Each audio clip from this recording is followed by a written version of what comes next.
Virginia Department of Health has a new health director for the Mount Rogers Health District. Dr. Megan Helmick has assumed that role, and she's here with us today to talk about her new role, along with back-to-school health and vaccines. Dr. Helmick, thank you for joining us today. Thank you for having me. Of course, of course. So tell me about yourself. Tell me a little bit about your background, your schooling, some previous jobs, and maybe your interest in, hopping into the public health field. Yeah, absolutely. So I got my undergrad and my master's in public health at Liberty University in Lynchburg, Virginia.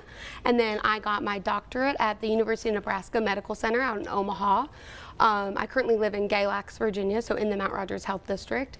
Prior to assuming this role, I did work for VDH as a regional epidemiologist. So I oversaw all of Southwest Virginia in partnership with another epidemiologist.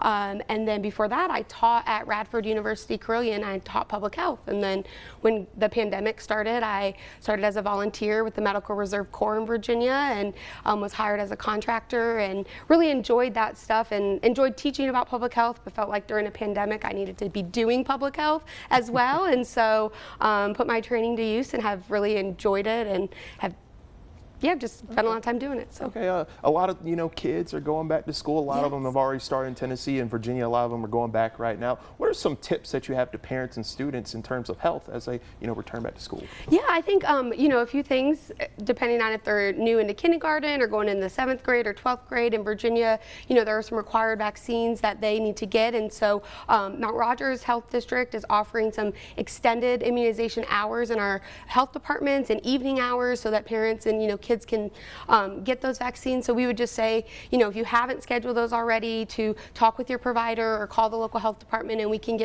try to get you in so your student can start on time the first day of school.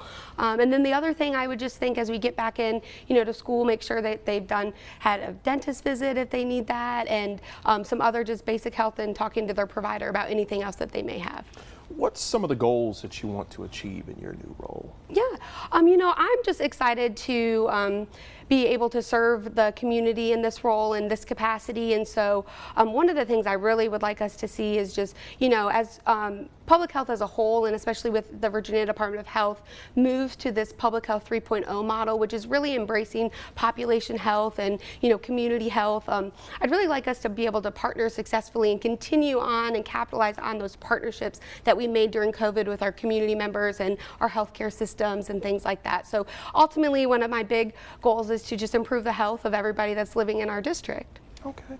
Maybe what's one of the biggest challenges that, Southwest Virginia is facing in terms of public health? Yeah, I think, one of the things that we are not alone in struggling with, but that we are struggling with is some substance use disorders in our communities, and then access to, mental health care and treatment and stuff like that. And, the Virginia Department of Health has in partnership with our behavioral health, has the Right Help Right Now and stuff, and we would encourage that. And we're looking at, partnerships and unique partnerships in our community with public safety and health systems and things like that to really try to make a dent and make some great strides in the prevention of substance use disorder, but also the treatment and the maintenance of that chronic disease.